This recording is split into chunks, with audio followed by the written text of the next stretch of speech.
Bezrat Hashem, que le cours il soit les Nishmat Yolande Zaira Badbaya, Bezrat Hashem. Belavdil, Ben Achaim et Amitim, pour la réussite matérielle et spirituelle de Avraham Ben Sarah, de Eliezer Ben Esther et de Sarah Batelian, Bezrat Hashem, et la réussite de tout l'homme Israël et tous ceux qui ont besoin. C'est bon? Ouais, le son c'est bon? Il y a le truc à côté là, je sais pas que ce soit.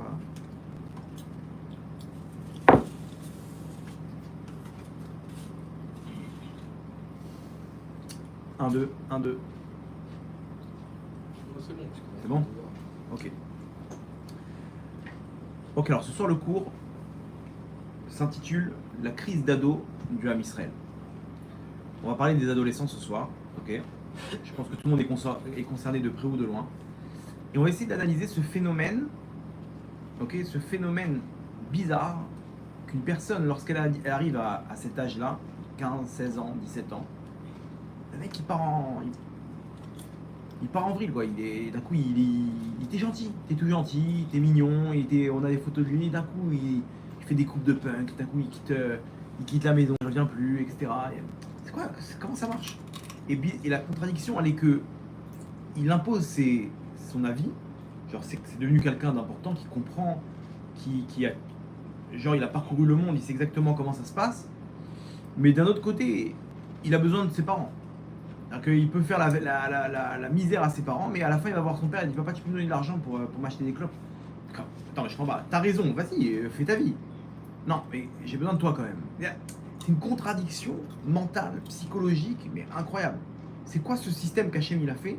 Qu'un homme arrivé à cette station dans sa vie, ok, on est dans la parasha de Maasé maintenant, et les Maasé Israël, voici les... Comment tu dis? C'est les pérégrinations. Les pérégrinations. Ok, voilà les voyages. Bon, c'est que dans le désert, le Ham Israël, il a eu des stations. Ok, ces stations-là, elles font référence aux stations d'un homme dans une vie. D'abord, il est enfant, après il est ado, après il est adulte, après il se marie, après il a des enfants. Il y a des stations qu'on passe dans notre vie. Des étapes, voilà, Khazak. Et on arrive à la destination finale qui est le monde futur. Mais avec le Mashiach, Bezrat Hashem. Maintenant, c'est là. Il y a une station qui est bizarre. L'adolescence, demande à tous les psychologues, expliquez-moi, personne ne va vous expliquer pourquoi c'est comme ça. Ils vont vous expliquer comment dire, le fonctionnement. Ouais, il a une période, il vit une période difficile, et il a un sentiment comme ça et comme ça. Il va vous expliquer exactement le diagnostic. Rébellion. Voilà, mais vous expliquer quelles sont les raisons qui le poussent à se rebeller, à se révolter, et pourquoi cette période elle arrive à ce moment-là. Je sais pas, c'est comme ça quoi. C'est comme pour expliquer pourquoi le sang il est rouge. Je sais pas, il est rouge. Tu demandes à un médecin, explique-moi pourquoi le sang il est rouge, il est pas jaune. Je sais pas, c'est comme ça. Je peux t'expliquer exactement comment il est décomposé le sang, mais pourquoi il est rouge? Comme ça, c'est la nature.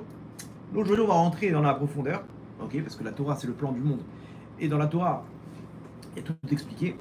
Donc si on comprend maintenant comment ça marche, alors on va pouvoir savoir comment aussi prendre en compte ça en tant que parent, ok. Et vous allez voir après comment on va essayer de transporter tout ça par rapport à ce qui nous arrive en ce moment avec la délivrance du Ham Israël, Bekarov, Berachamim. Ok. Aussi on a Matot, la parasha nationale c'était Matot. C'est quoi Matot? Matot c'est maté. Maté c'est quand tu prends quelqu'un et tu le fais tendre. Les Atot, c'est-à-dire tu le fais tendre vers le droit chemin. L'adolescence, c'est exactement ça. L'adolescence, c'est un carrefour dans la vie d'une personne terrible, hyper dangereuse.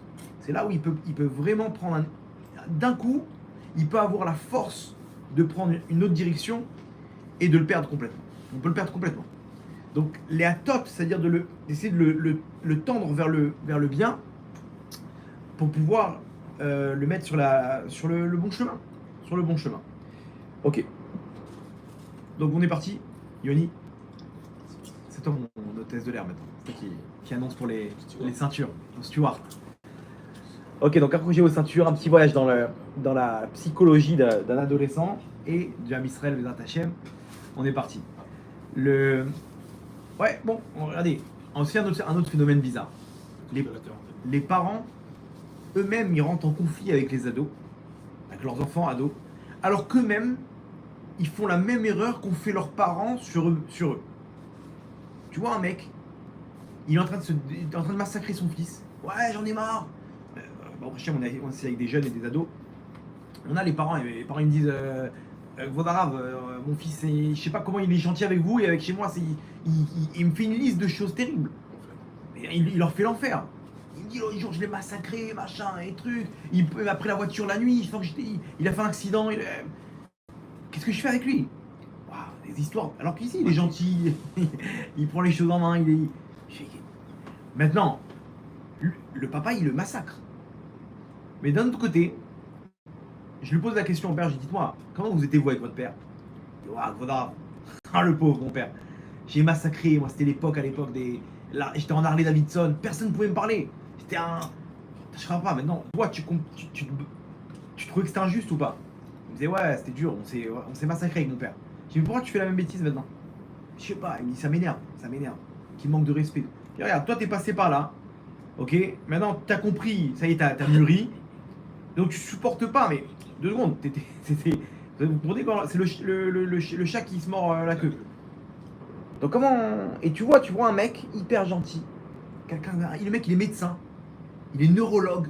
C'est quelqu'un d'important.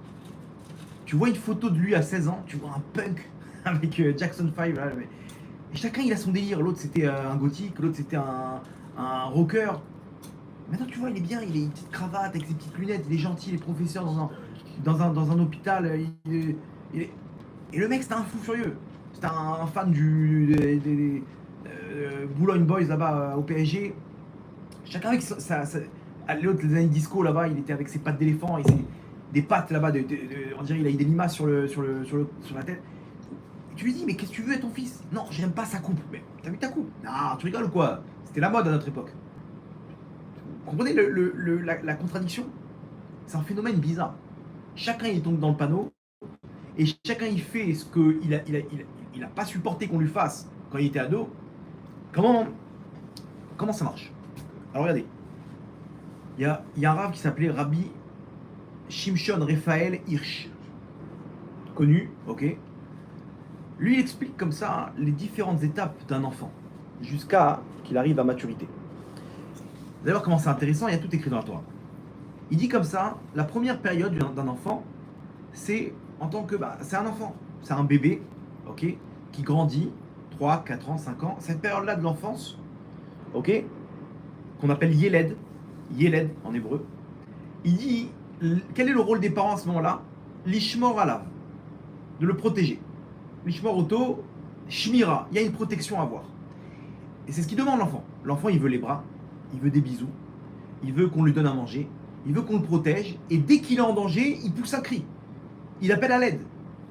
Il a un bouton sur lequel il appuie, qui est les hurlements, et dès qu'il a le moindre besoin, où il se sent en danger, où il a faim, où il a besoin qu'on le change, il pousse un cri, et il dépend à 100% de ses parents.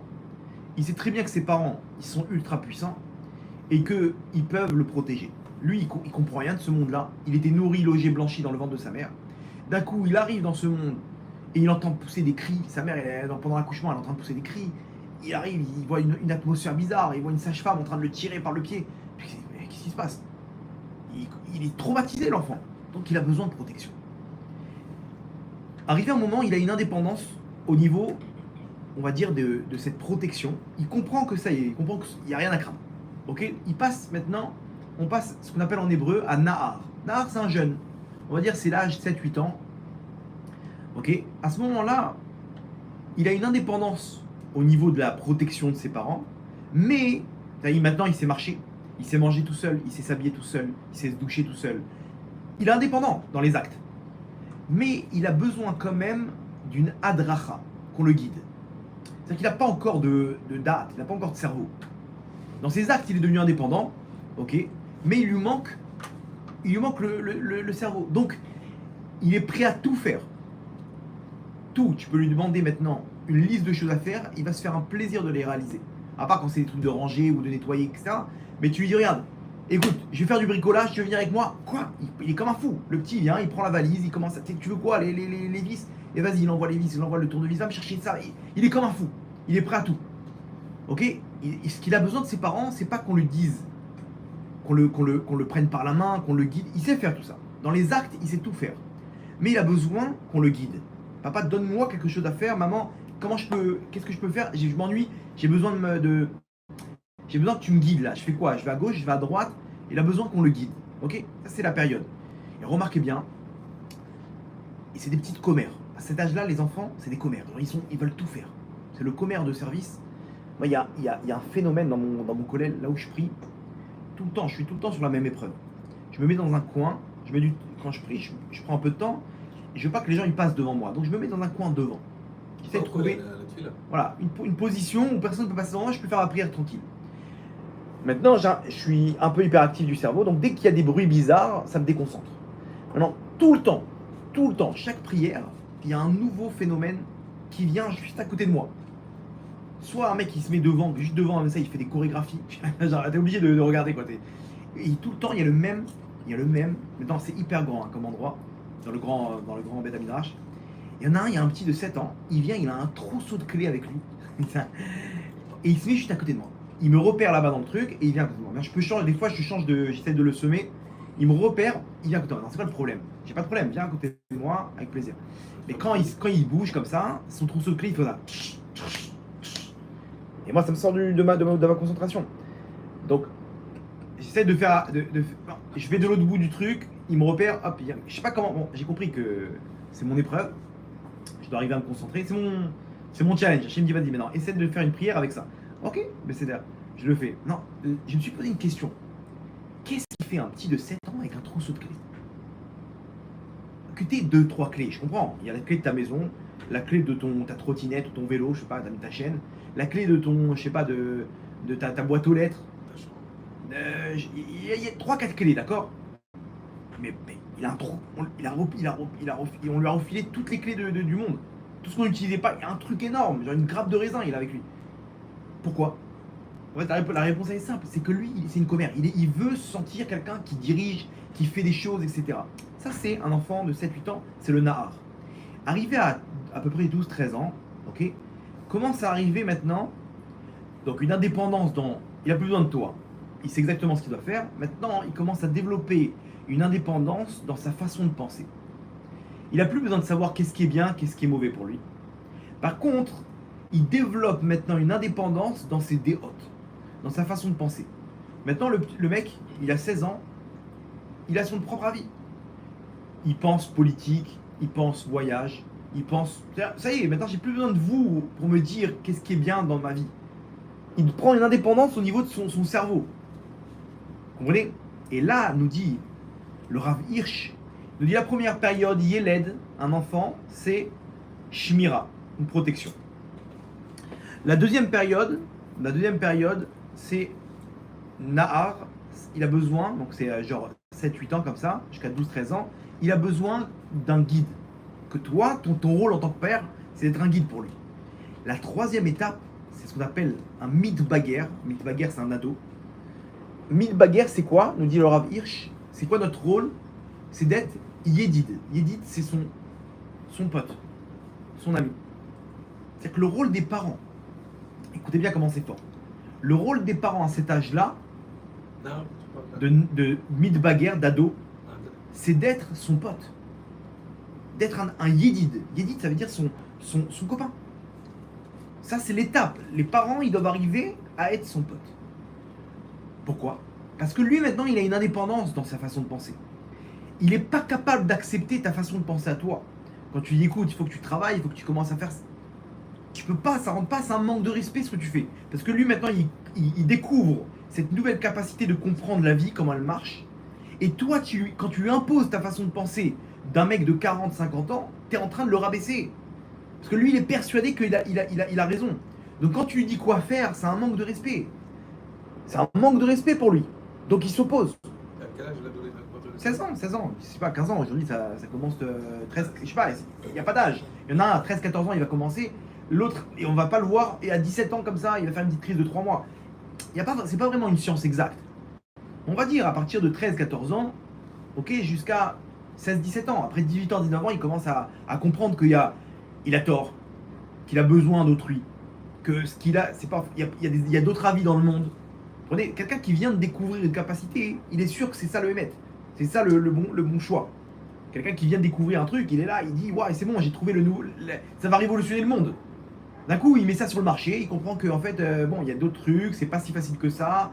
Il aiguise son avis. Vous voyez ce que je veux dire? Il aiguise, c'est comme un diamant, il est brut. Ok, il faut l'aiguiser. Après, il voit que je croyais que c'était un truc qui allait valoir 3 millions de dollars. Finalement, ça vaut 200 000 dollars. Pourquoi? Parce que, attends, il fallait enlever la terre, il fallait enlever la roche. Il fallait l'aiguiser pour arriver au vrai diamant. Et donc maintenant, c'est plus le même poids. Vous comprenez? Ok, vous avez compris les 3 étapes? Il est où notre problème? C'est que nous, on va imposer. Nous, on sait qu'on a raison. Mais le problème, c'est que lui aussi, c'est qu'il a raison. Donc, on rentre en bras de fer avec lui. Et lui, il a beaucoup plus d'énergie que nous. Lui, il est capable de nous rendre fous parce qu'il vient de rentrer, il est tout frais, on va dire. On est fatigué, le mec, il a son travail, il a sa femme, il a ses problèmes. D'un coup, il y a un petit jeune comme ça, il commence à venir avec une coupe de punk à la maison. Qu'est-ce que tu fais, Sadiq? Qu'est-ce qui t'arrive? Pourquoi tu rentres pas? Pourquoi tu viens pas dormir? C'est quoi ça? Mais qui c'est ses copains? C'est quoi cette musique de fou que t'écoutes? Allez, je veux pas, enlève-moi cette musique. Comment ça? Tu respectes pas mes choix? J'ai envie d'écouter cette musique. Non, le père lui-même, il écoutait de. Je sais pas comment il s'appelait. Hein? Jean-Luc Lay. T'as été le chercher loin celui-là. Il était dans les trucs disco, le mec, il était comme ça. Et son père lui-même, il venait du Maroc, il écoutait que des bacachottes là-bas du truc. Il dit, mais c'est quoi cette musique d'américain que tu m'as sorti? Il dit, papa, tu rigoles quoi, c'est la grande mode. C'est la grande mode. Comment il s'appelle celui-là? Ah, je trouve plus le truc là. C'est quoi, à l'époque? À l'époque, la disco et tout. Bon, bref. J'ai sorti ma tête de ça, mais. En tout cas, lui-même il disait à son père, il dit papa tu rigoles, c'est la grande classe. Michael Jackson, tu connais pas, c'est la grande classe. Et il est là en train de faire le moonwalk à son père c'est un vieux marocain, il dit mais tu rigoles ou quoi? Il est encore avec sa tarbouka, il comprend pas le truc. Et maintenant lui-même il fait la même erreur avec ses musiques de techno de son fils. Donc on connaît la contradiction, il est où le problème? Le problème il est que il va comprendre l'ado. Mais toi, tu utilises les mauvais ustensiles. Les Beatles. Utilise les bons ustensiles. Tu veux faire un trou dans le mur, tu vas prendre une petite perceuse. Tu vas pas prendre le marteau-piqueur. Ok? Là, c'est exactement le même cas. L'adolescent, faut être un pote. Faut utiliser le cœur. Faut être son copain. C'est-à-dire quoi être son copain? Quand toi, regarde avec ton meilleur ami.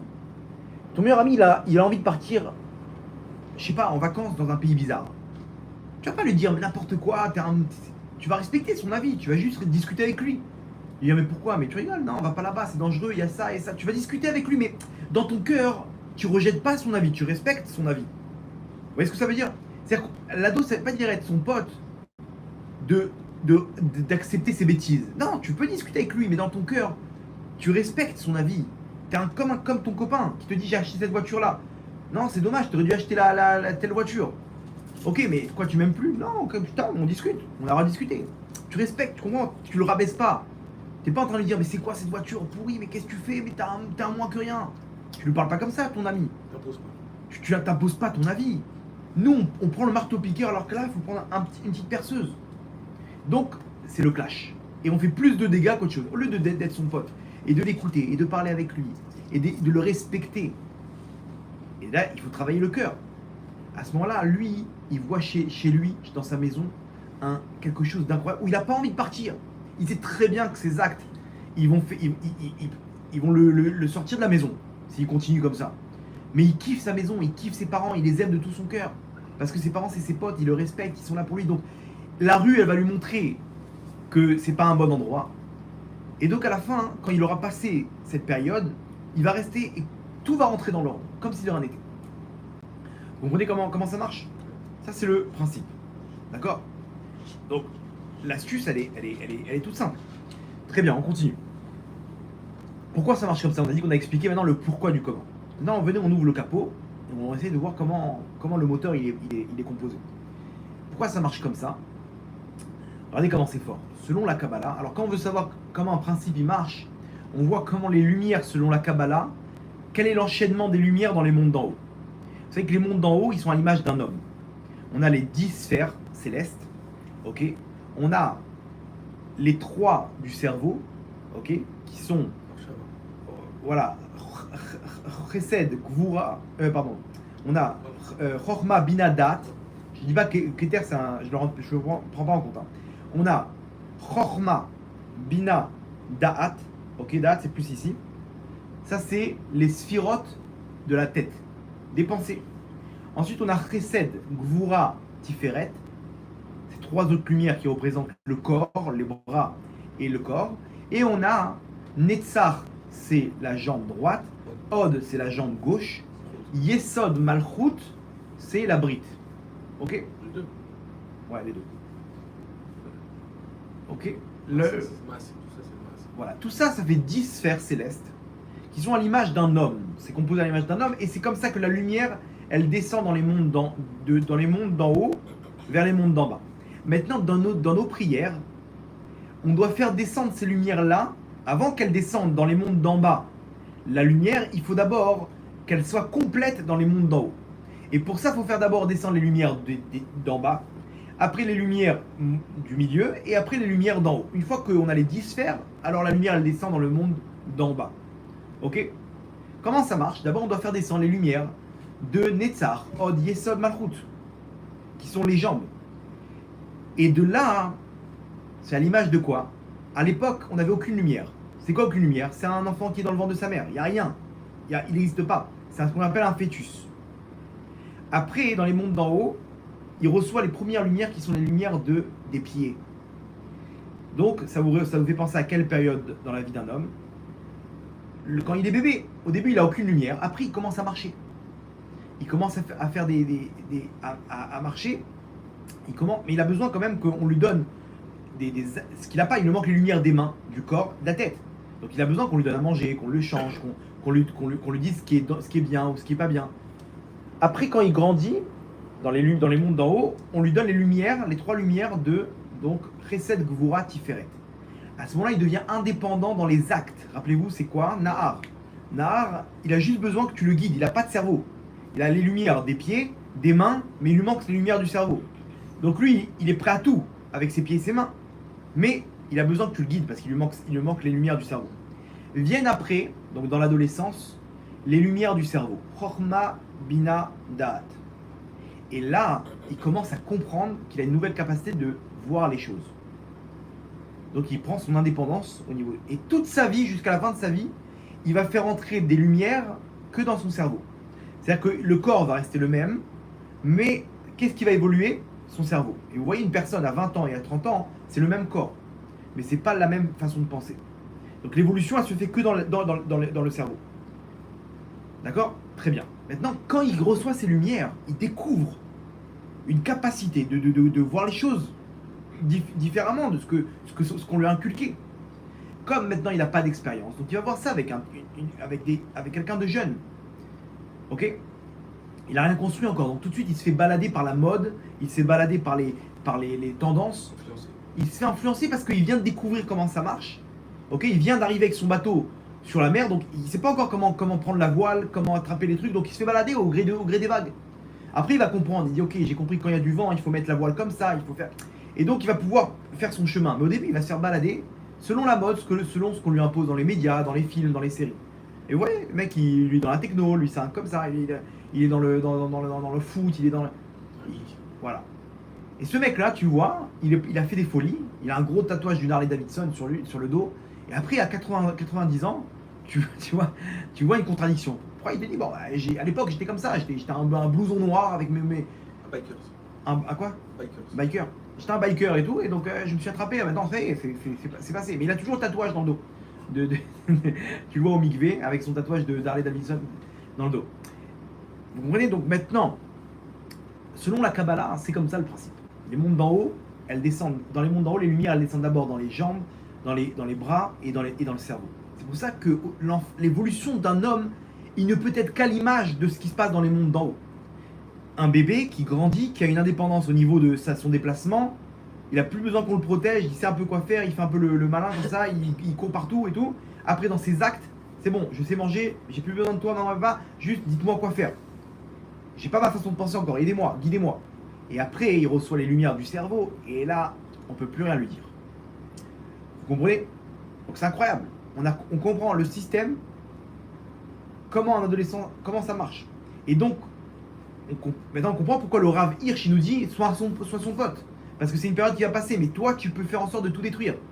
Si toi tu lui imposes ton avis. Parce que là il vient de découvrir cette lumière. Waouh, je comprends tout. Ok, c'est bon? Le principe il est clair? Ouais? On passe aux choses sérieuses. On passe au Ham Israël ou pas? Alors, maintenant il y a encore une question. Pourquoi Hachem il a fait? Alors on est tous tombés dans le piège? On est tous tombés dans le piège. De quoi? L'adolescence, Ah, de se disputer ils ont tous eu une crise. Tout le monde a eu sa crise, tout le monde est tombé dans le piège, plus ou moins. Il y en a c'était une catastrophe. Maintenant il y a des séquelles. C'est quoi? Pourquoi Hachem il a fait un principe comme ça? Ok, on a compris le principe maintenant? On a compris le principe, comment ça marche. Il découvre, hop, il a son indépendance. Ok. Mais attends, Hachem il a fait un genre de défaut de fabrication. Il a fait en sorte que moi je comprenne les choses à mon âge et que lui il comprenne les choses. Et donc ça peut que amener à une collision, à un crash, un clash. Comment ça se fait? Pourquoi il y a ce défaut de fabrication? Vous comprenez la question? C'est fort. Pourquoi il y a l'adolescence quoi? Ouais, c'est bizarre. Ok, j'ai compris que ça fait travailler mon cœur, moi en tant que père. Ça fait travailler mon cœur. Bah, ça suit une logique. Mais, d'accord, mais d'un autre côté, cette logique-là, elle amène à un problème. Elle amène à un défaut de fabrication où c'est obligé de partir en cake. Parce que mon état d'esprit, il n'est pas le même que le sien, et tous les deux, on est obligé d'entrer en bras de fer. Le bras de fer, il est inévitable. Le défaut, il est chez qui? Chez l'adolescent ou chez les parents? Dans ce système-là, que lui, il arrive à une indépendance qui est un peu, on va dire, il est à côté de ses pompes, et qu'il ne comprend pas comment moi j'ai raison, alors que j'ai plus d'expérience, et donc il fait sa vie en ayant besoin de moi. C'est un peu, on va dire qu'il y a une contradiction, c'est un peu bizarre. Pourquoi Hachem il a fait? Ok, on a compris le système, mais pourquoi ce système-là, ça aurait pu être plus simple? On est obligé de se disputer, on est obligé de se clasher. Alors qu'Hachem il aurait pu faire un truc où je comprends quoi faire, personne ne comprend. Voilà, on vient d'expliquer le système, maintenant on sait comment ça marche, mais avant ça.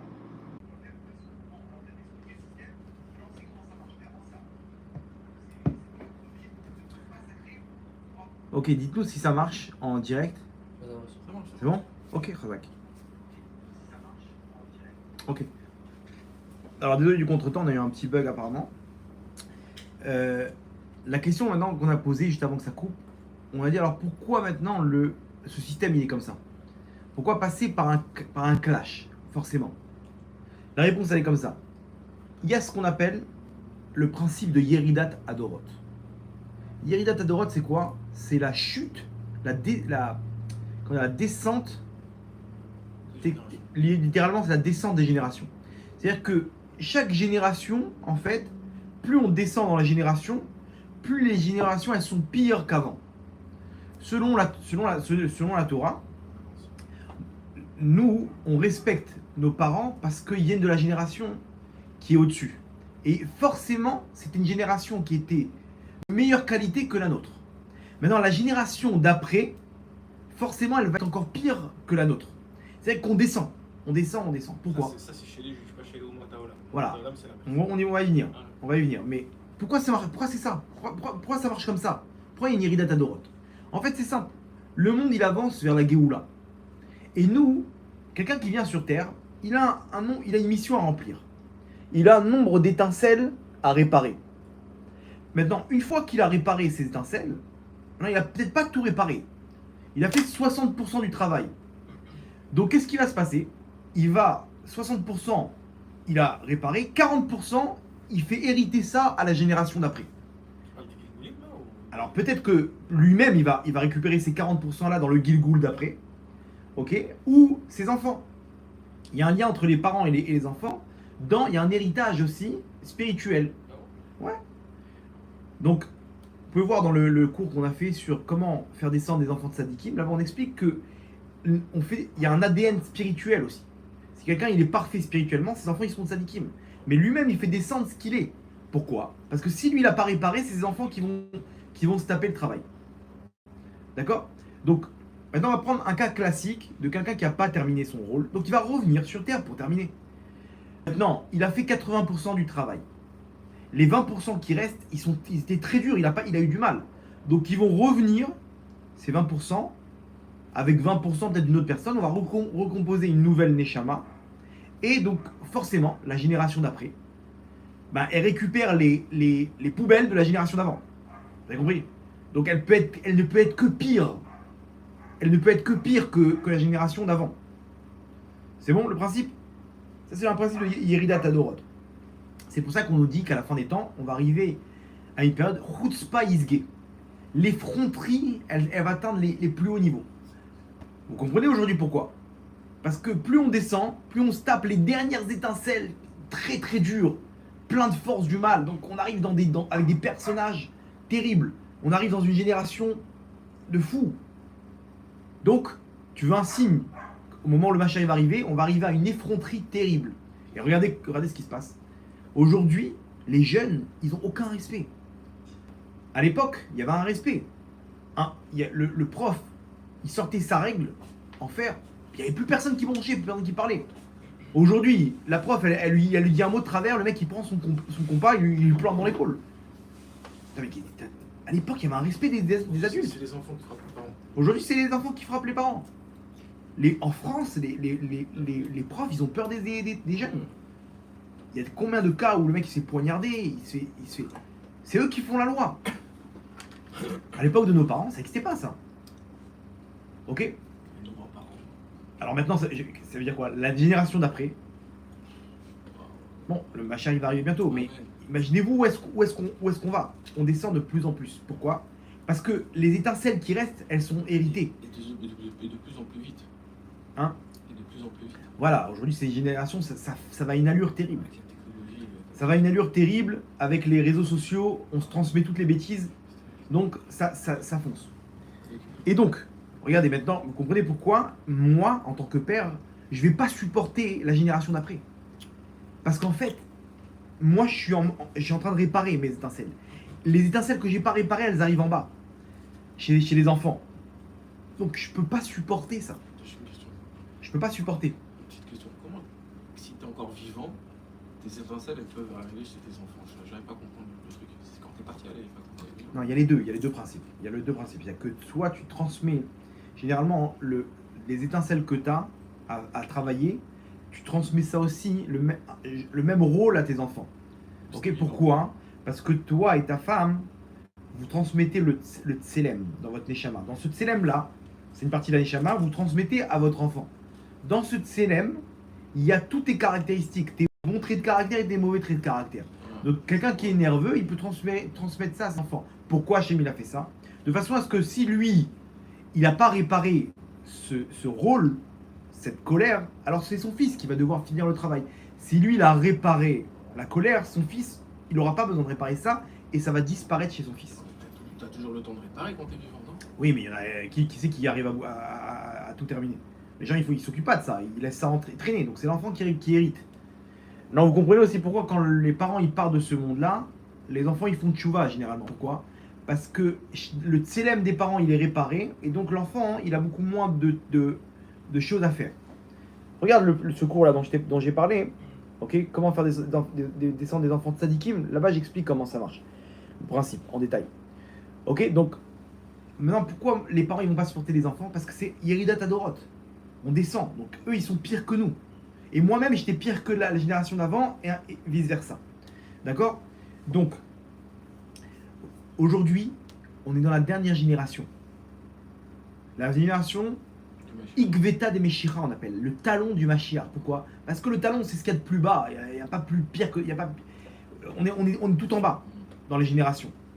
Et donc, on a les pires tikkunim à faire. On a les dernières étincelles de toute l'humanité à réparer. Ces étincelles-là, c'est de la roche.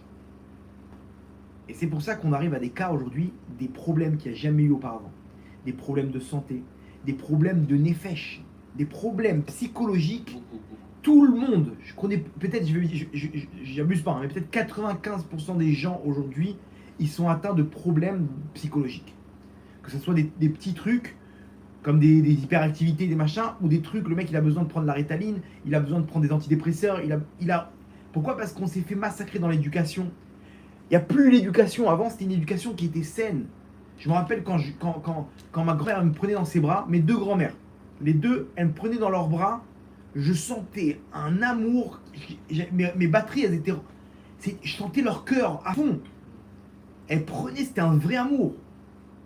Aujourd'hui, une maman, quand elle prend son fils dans les bras, elle est avec son WhatsApp. Tu comprends? Elle le prend, mais elle est pas là. Elle est avec son groupe de menu, son groupe de la synagogue, son groupe de machin, etc. Et elle le prend, elle lui dit, elle lui fait son petit câlin. Allez, va dormir, mon sadique. Et hop, elle continue ses trucs.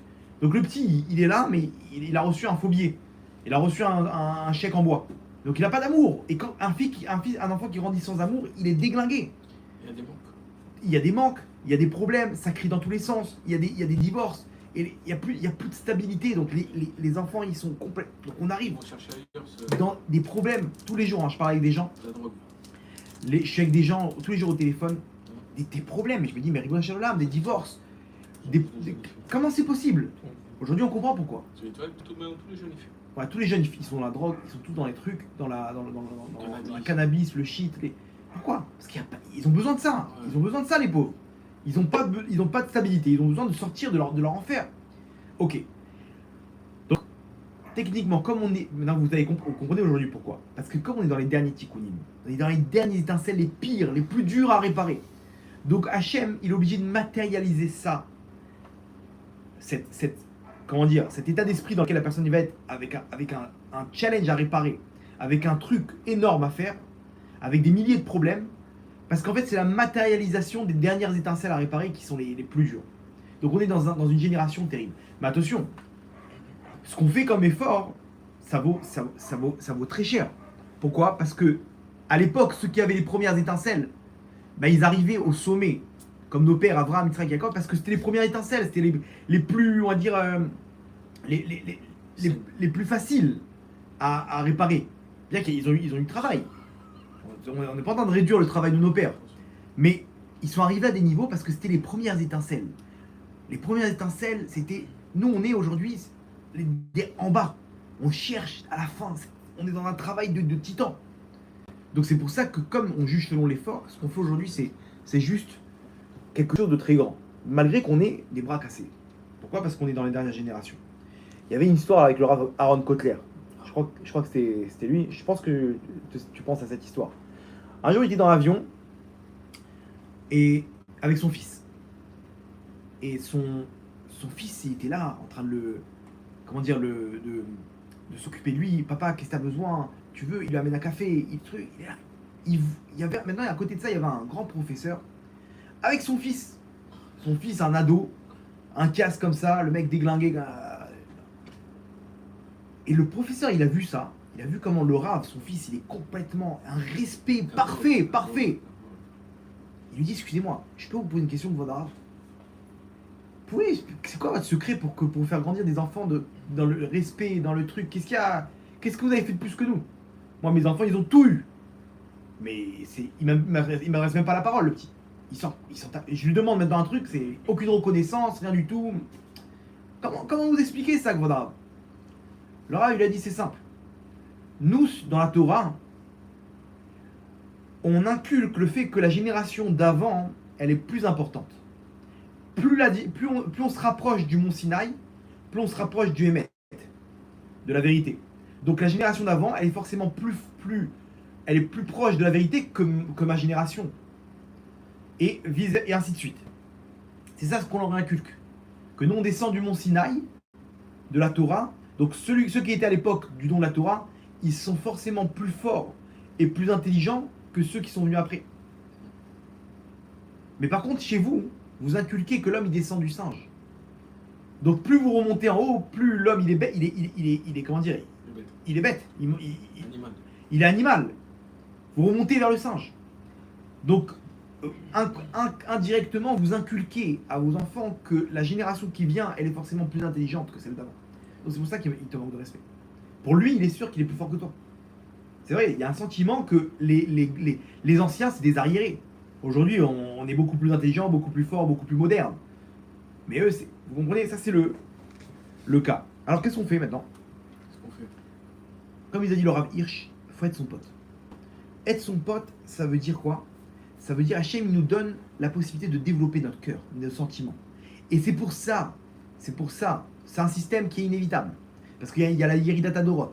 Et c'est comme ça que les lumières, elles s'enchaînent dans les mondes d'en haut et chez cet enfant-là. Donc la crise, elle est inévitable. Comment je peux l'atténuer? Comme il nous dit le Rav Hirsch, sois son pote. Pourquoi Hachem il veut que je sois son pote? Parce qu'Hachem il veut que je développe. Il veut que je casse mon orgueil. Il veut que j'accepte un avis qui est plus petit que le mien. Et il veut que j'apprenne à aimer. Vous comprenez? Cet enfant-là, je l'ai aimé quand il était petit. Maintenant, d'un coup, je le déteste. Pourquoi? Non, Hachem, il te dit, mon fils, t'as pas compris. La Géoula, c'est Ahava. C'est Ahavat Chinam. C'est ça. Hachem, il nous dit, je veux pas l'extérieur. L'extérieur, ça me plaît pas. Je veux votre cœur. Rachamana liba bae. Hachem, il veut notre cœur. C'est ça ce qu'Hachem, il nous demande. Ça suffit de me servir pour avoir votre Gan Eden, pour avoir votre Parnassa, pour avoir votre santé. Pourquoi vous voulez pas faire cette aventure comme un père et son fils? Pourquoi vous voulez pas être pote avec moi? Parle-moi avec l'Aïdbo des doutes. Comme si je suis ton pote, comme si je suis ton papa. Hachem, il nous aime, Hachem, il veut qu'on soit comme ça. Il faut qu'on se comporte nous-mêmes comme ça avec Hachem. Et il faut que nous, on apprenne à travailler notre cœur avec nos enfants. Comment? Allez, viens mon fils. Viens, on va discuter toi et moi. Prends une glace, assieds-toi avec lui. Discute de tout et de rien. Respecte-le comme un pote. Attention.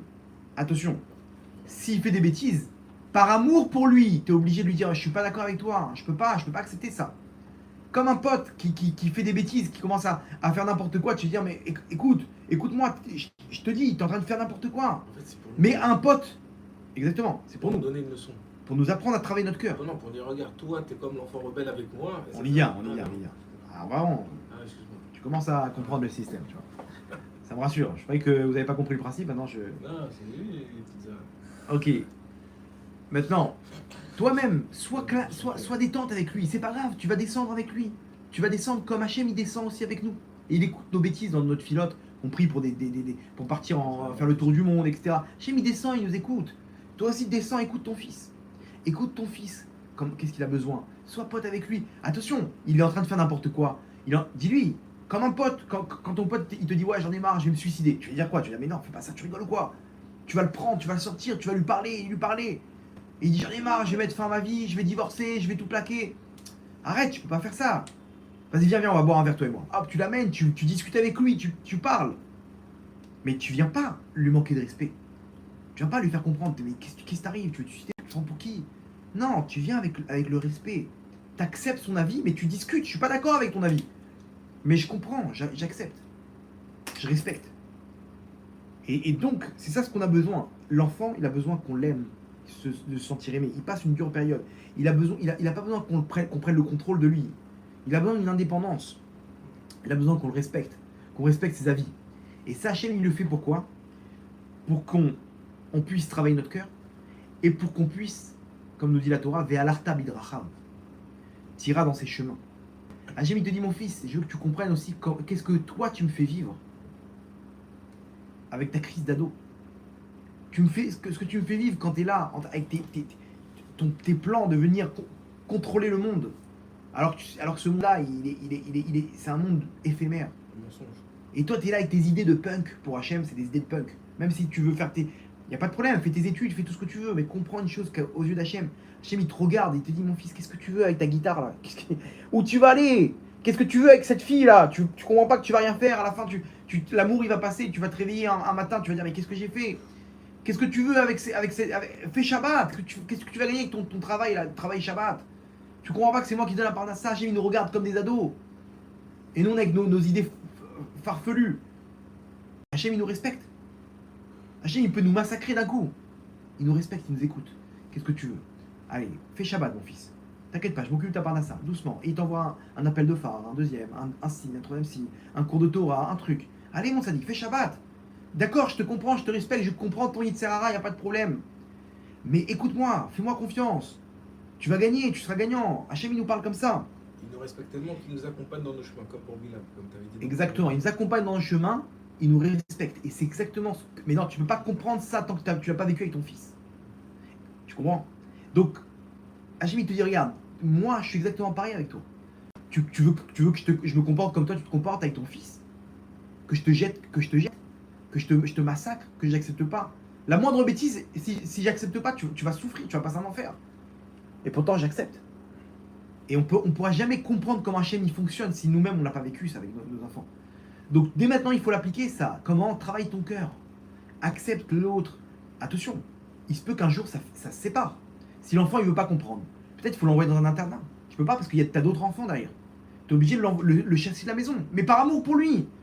Tu es obligé de lui dire, je suis désolé mon sadique, je peux pas, on peut pas. Il y a des règles. Ça me fait mal de te mettre cet ultimatum, mais si tu respectes pas, je suis obligé de. Tu peux pas rester ici. Et l'enfant, il plaque il plaque tout, c'est son problème. Il va comprendre, 1 mois ou 2 dans la rue, il va revenir, n'aie pas peur. Mais avec amour. Tu le renvoies de la maison avec amour. C'est dur à dire, mais c'est comme ça que ça marche. Maintenant, regardez, on va placer ça pour l'âme Israël. Bien qu'on a compris un petit peu. Regardez avec la période d'aujourd'hui. Ouais, avec l'histoire du Rav Orizor. Ouais, on avait raconté ça. Ouais, l'histoire. Regardez maintenant comment ça marche. Je vous pose une question à $1 million. Et si vous avez compris le principe des ados, vous allez pouvoir répondre à la question. Et gagner 1 million. Et je prépare le chéquier. La question, elle est comme ça. Comment vous expliquez que les Bnei Israël, ils ont tout fait pour que le Beth Amikdash soit détruit? C'est-à-dire qu'ils ont rempli toute la liste de choses, on les a avertis. Tous les prophètes, ils leur ont dit arrêtez, Hachem il va détruire le Beth Amikdash, Hachem il va nous exiler. Et Yirmiyahu Hanavi, et Yeshayahu Hanavi, et tous les prophètes, les uns après les autres, ils parlaient. Quand ils parlaient pas de leur bouche, ils parlaient de la bouche d'Hachem. Ils disaient Neum Hachem, parole de Dieu. Akadosh Baruch Hu, il parle et il leur dit mes enfants, si vous continuez, je rase le Beth Amikdash. Hormone. Et eux, ils continuent. Et pourtant, quand le Beth Amikdash il a été détruit, il y a marqué quoi? Al Naharot Bavel, là-bas sur les chemins, là-bas sur les fleuves de Babel, en exil, ils étaient enchaînés là-bas en Israël, après la destruction du premier Beth Amikdash. Sham Yashavnu, Vegam Bachinu Bezochenu et Sion, ils ont commencé à pleurer en se souvenant de Jérusalem. Mais attends, mais je comprends pas, t'as tout fait pour que ça soit détruit. On t'a dit d'arrêter, maintenant qu'on te détruit, tu pleures. Le Beth Amikdash, il faut que vous compreniez une chose. C'était Massos Kol Haaretz. C'était la beauté. C'était une troisième dimension, le Beth Amikdash. Quelqu'un de triste, il rentrait là-bas, il mettait les pieds, il sentait Hachem le prendre dans ses bras. Quelqu'un de pauvre, il ressentait, il était riche. Quelqu'un de triste, il était heureux. Quelqu'un qui était en mauvaise santé, il rentrait là-bas, il était guéri. Il n'y avait pas de problème psychologique. C'était un endroit où tu retrouvais tu rentrais en équilibre avec toi-même. Le Beth Amikdash, c'est ça. C'était Massos Kol Haaretz, c'était la beauté de la terre. Même les goïms, ils venaient visiter le Beth Amikdash, tellement qu'ils sentaient que l'abondance, elle venait de là-bas. Et à côté de ça, ils ont fait tout ce qu'il faut pour le détruire. Et quand on l'a détruit, Alze Ayadave Libeno, sur ça, notre cœur, il était triste. Al Art Sion chez Shamem, sur la montagne de Jérusalem, là où il y avait le Beth Amikdash, qui a été détruite. Attends, mais c'est comme, je donne un exemple. C'est comme un enfant qui déteste l'école. Il déteste l'école et il fait tout pour se faire virer de l'école. Et le directeur, il dit écoute-moi bien, si tu continues, je te vire. Ben, il attend que ça, le petit.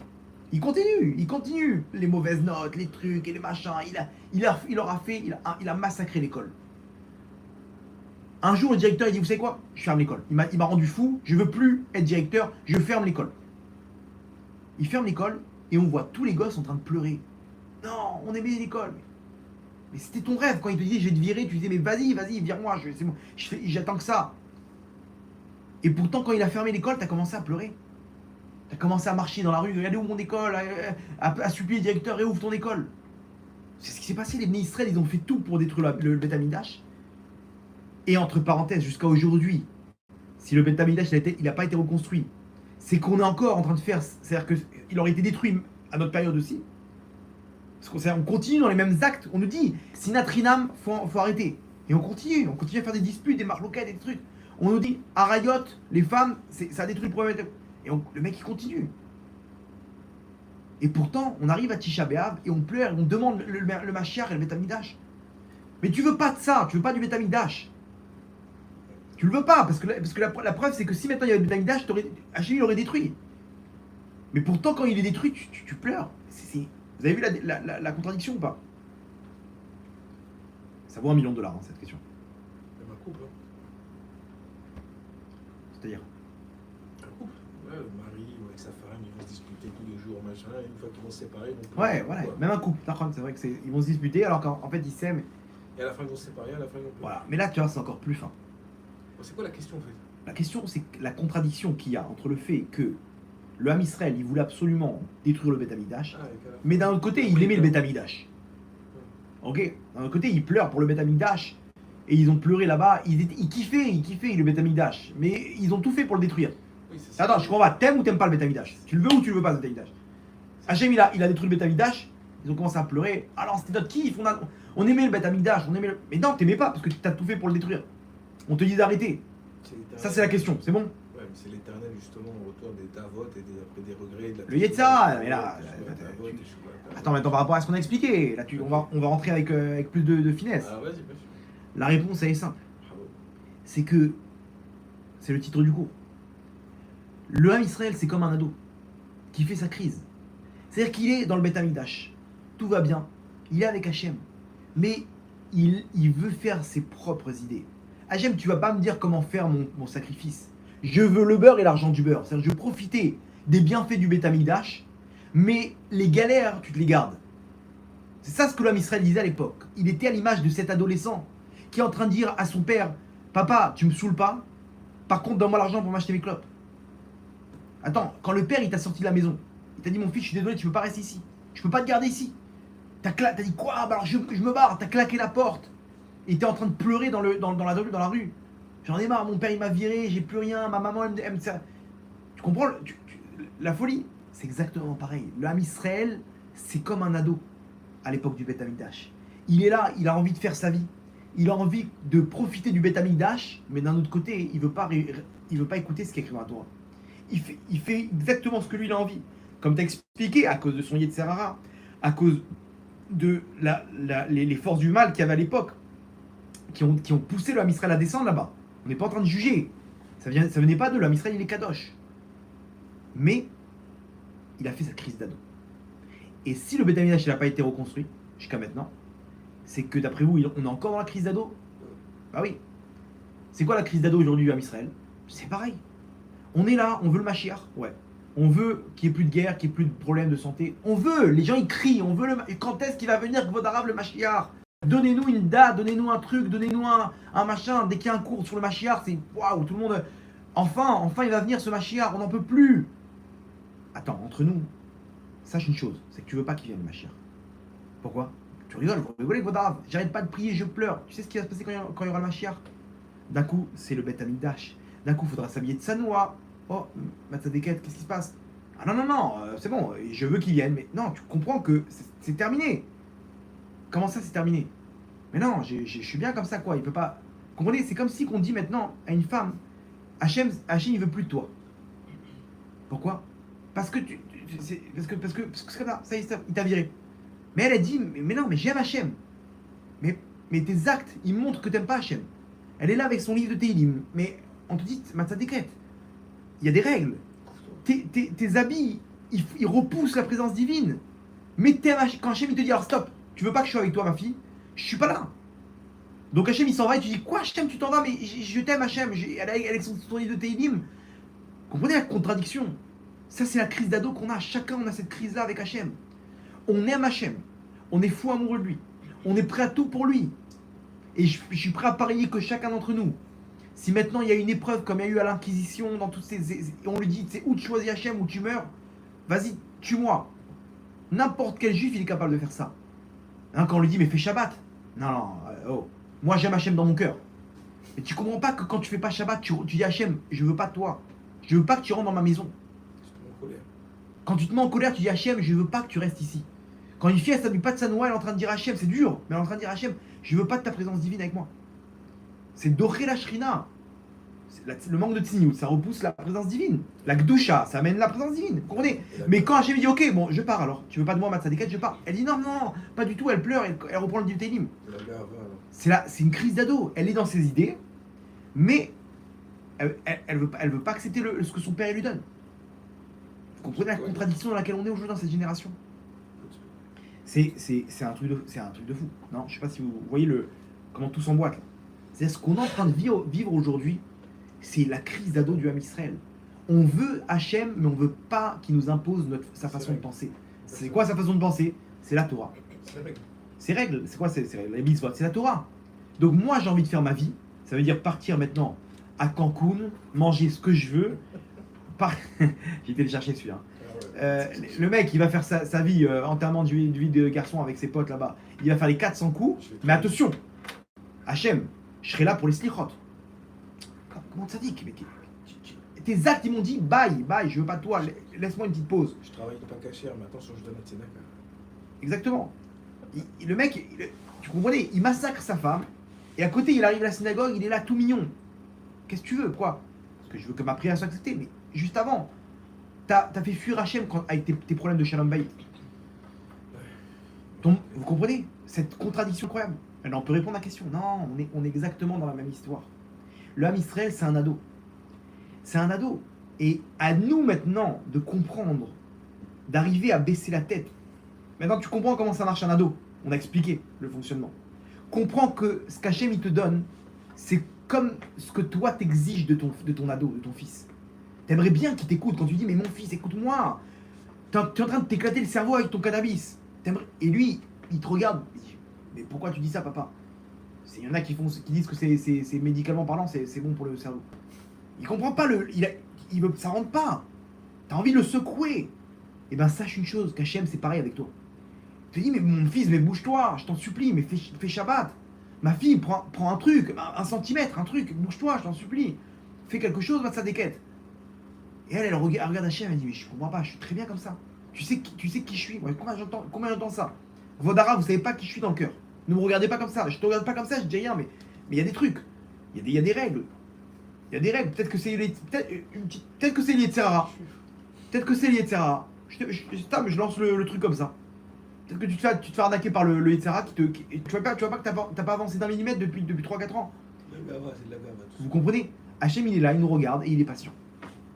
Alors comprends une chose, c'est que t'as tort. C'est tout. Faut arriver à baisser la tête. Faut arriver à baisser la tête comme toi t'aimerais que ton fils, ton ado, il baisse la tête. Et comme toi, avec du recul, tu comprends combien t'aurais dû baisser la tête devant ton père à l'époque.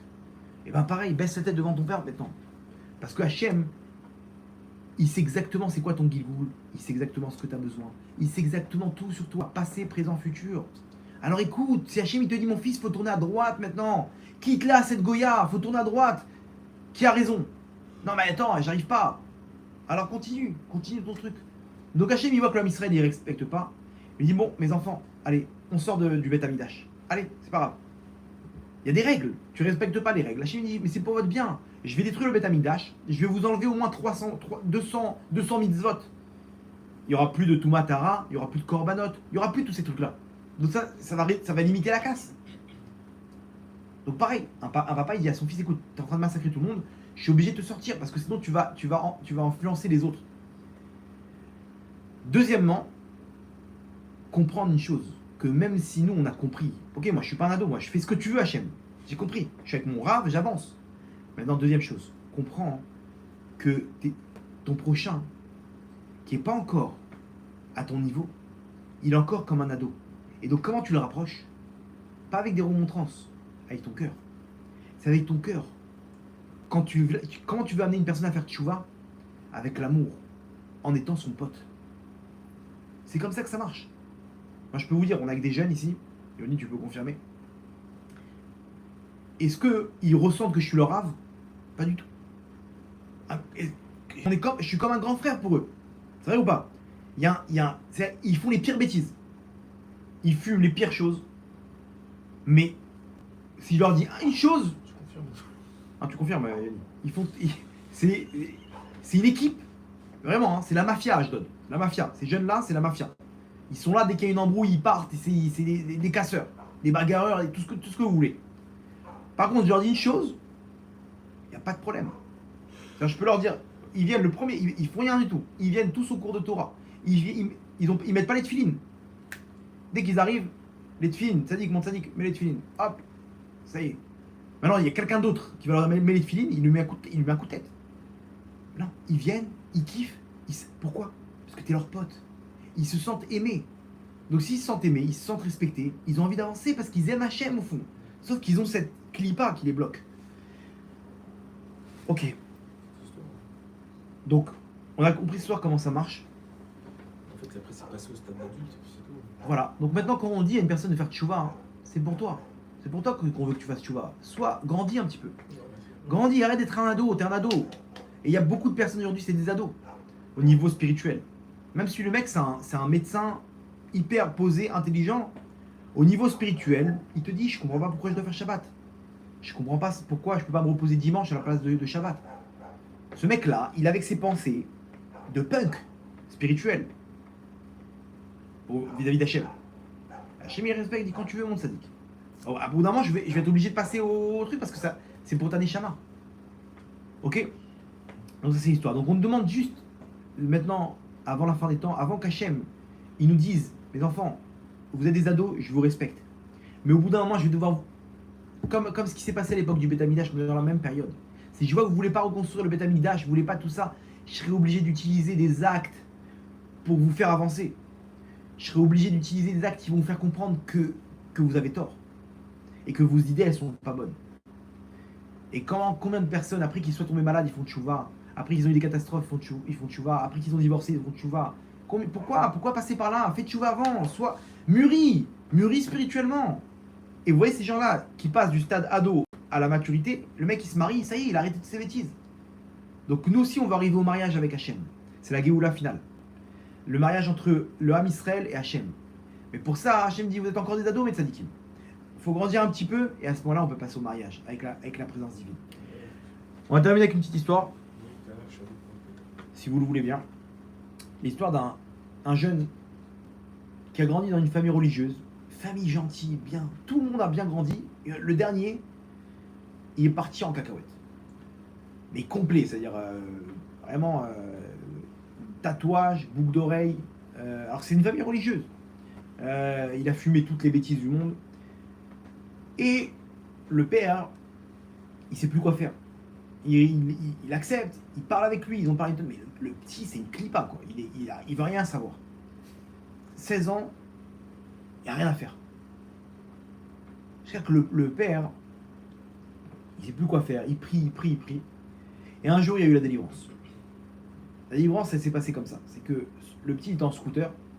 Un scooter volé, bien entendu. Et il roule tranquille, sans casque, bien entendu. Et d'un coup, il entend une sirène de police. Range-toi sur le côté. Lui, il y avait une petite impasse sur le côté. Il fonce dans l'impasse. Donc là, les flics qui rentrent en poursuite derrière lui. Et il attrape sur le côté. Il amène 3-4 voitures. Non, normalement, hein, ça lui est arrivé plein de fois, ces histoires. Les flics, ils n'ont pas les nerfs de courir derrière un petit jeune. Ils savent très bien que c'est un petit ado. On va faire quoi avec lui? On va l'amener au poste. Ouais. On va mobiliser maintenant 3 voitures pour lui. Donc techniquement, ils essaient de prendre la plaque d'immatriculation et de mettre ça sur un dossier. Mais c'est tout, quoi. Ils vont pas rentrer en course-poursuite. Mais là, ils ont pas kiffé. Les nerfs, la mayonnaise, elle est montée. Ils ont dit, alors là, lui, on va l'attraper. Ils ont amené d'autres forces avec eux. Ils sont venus à 3-4 voitures. Et ils ont réussi à le bloquer. Ils ont fait un truc. Et vas-y, descendre du scooter. Ils ont mis les menottes au poste de police. Le petit, maintenant, au fond, il est pur, quoi. Bon, il est dans le etc. Mais au fond, c'est quelqu'un de bien, quoi. Il a grandi avec des bonnes valeurs. Il se retrouve en prison avec des fous furieux. Non, dans le poste de police, là-bas, il se retrouve dans une cellule avec 15 bonhommes. Ça sent pas bon. Sauf votre respect. Et des mecs, des bagarres, des trucs bizarres. Il se fait pousser. Il se fait menacer. Et le petit, il a 16 ans.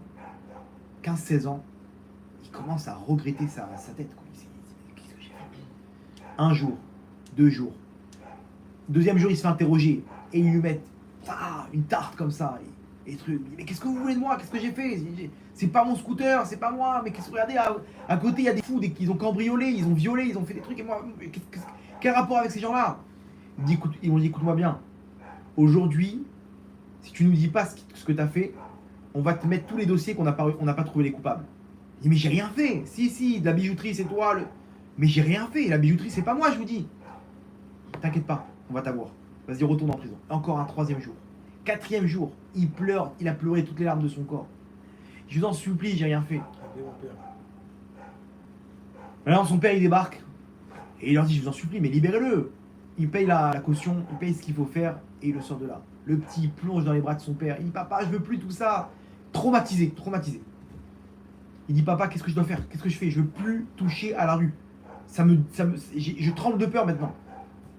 Mon fils, tu vois, on t'avait dit, pourquoi t'as fait tout ça? C'est ce que t'aurais pu. Ils m'ont dit, les policiers, que moins une, ils te mettaient le dossier de la bijouterie, et t'aurais pris 7 ans de tôle minimum. Il dit, mais papa, mais c'est pas moi. Oui, mais le problème c'est quoi? C'est quand ils trouvent pas les coupables pour pas, comment dire, perdre leur réputation, ils sont obligés de trouver un coupable. Pour dire voilà, la police a fait son travail. Donc ça tombe bien, quand ils trouvent un petit jeune comme toi, ils te placent ça. Tu comprends? Ouais. Papa, je t'en supplie, trouve-moi une nouvelle yeshiva, je vais reprendre à zéro. Je repars à zéro. Effectivement, il enlève tout. C'est boucle d'oreille, c'est machin. Il se remet au sérieux. Il trouve une bonne yeshiva. 1 an, 2 ans, 3 ans. Il enlève ses tatouages. Il repart à zéro, mais vraiment une bombe atomique. Il redevient sérieux. 21 ans, il trouve une tzadékette. Il se marie avec elle. Baruch Hashem. Et sa vie, elle a été sauvée. Maintenant, le soir du mariage, ok, le soir du mariage à la choupa, son père, il lui présente les invités. Il dit, ah, je te présente, c'est mon copain truc, c'est machin, etc. Et lui, il vient, il leur fait des brachot, il leur serre la main, merci d'être venu, et tout le monde, Mazal Tov, Mazal Tov. Et d'un coup, son père, il dit, excuse-moi, je voulais te présenter mes copains. Et il voit, il dit, est-ce que tu les reconnais ou pas? Il les regarde, il dit, ça me dit quelque chose. Il voit 3 bonhommes, pas religieux du tout. Enfin, il voit, je sais pas, ça me dit quelque chose, où je vous ai connu. Et le mec, un des 3 mecs, il lui dit, moi je suis celui qui a failli placer le cas de la bijouterie. Je sais pas si tu te rappelles. Et là, un coup, le traumatisme il est remonté. Il a commencé à trembler de peur, il dit, mais qu'est-ce que vous faites ici? Quel rapport je vous ai... à mon mariage? Et les 3, ils partent en fou rire avec le père. Et le père il était gêné parce que il lui dit, regarde, je suis désolé. Maintenant que tu es sous ou pas, je vais te demander pardon. Lui, c'est Mordechai. C'est un ami d'enfance. Je savais plus quoi faire. Je l'ai appelé, j'ai dit, je t'en prie, tu peux pas m'aider, tu peux pas lui faire un coup. Il m'a dit, écoute-moi bien, t'inquiète pas, je moque de lui. Tout ça, c'était un coup monté, mon fils, j'espère que tu me pardonnes. Le fils, il commence à rigoler, à pleurer, il savait plus comment prendre le truc. Et tous, ils rigolaient, mais il savait que il avait fait ce sale coup. Et il leur dit, je vous pardonne, vous m'avez sauvé la vie. Sans vous, je ne sais pas dans quel enfer j'aurais été aujourd'hui. Merci d'avoir fait ça. C'était dur, mais merci d'avoir fait ça. Et bien sûr, je vous pardonne. Et surtout toi, papa, merci, tu m'as sauvé la vie. Ça, c'est l'histoire. Histoire incroyable. Vous imaginez comment il a sauvé. Maintenant, Hachem, après 120 ans, il va nous présenter aussi tous les personnages. On va être là. Hachem va dire, Kol HaKavod, mon fils, Mazal Tov, pour le Gan Eden que tu as reçu, toutes ces mitzvot que tu as fait, mon tzaddik. Par contre, Hachem, il va nous dire, viens, je te présente certaines personnes. Et il va nous présenter notre Yetzirah. Tu te rappelles de lui? Il va nous montrer toutes les épreuves qu'on a eues. Tu te rappelles de ça et de ça? Quoi, c'était toi, lui, Hachem? Bien sûr. Sans lui, tu sais pas dans quel Guinam t'aurais été aujourd'hui. Ouais. Et là, on va dire Hachem, Akol et Tova, en fait. Tout ça, tu l'as fait que pour m'aider. Et la délivrance finale sera pareille. On va voir Gog ou Magog, les trucs, les machins, on va comprendre comment Hachem, il a fait tout ça que pour nous ramener en Israël, que pour nous. Hachem, il va nous dire, mes enfants, arrêtez d'avoir peur. Tout ce que je fais que pour vous. Donc, Yiratson, qu'on puisse prendre conscience de tout ça, de mûrir spirituellement et d'utiliser ce cœur pour aider les autres, pour les rapprocher d'Hachem. Et amener avec ça la vatrinam, l'amour gratuit, et la délivrance finale. Berachamim Gdolim, Ma'urana Elolam, Amen, Amen. Chazak Baruch.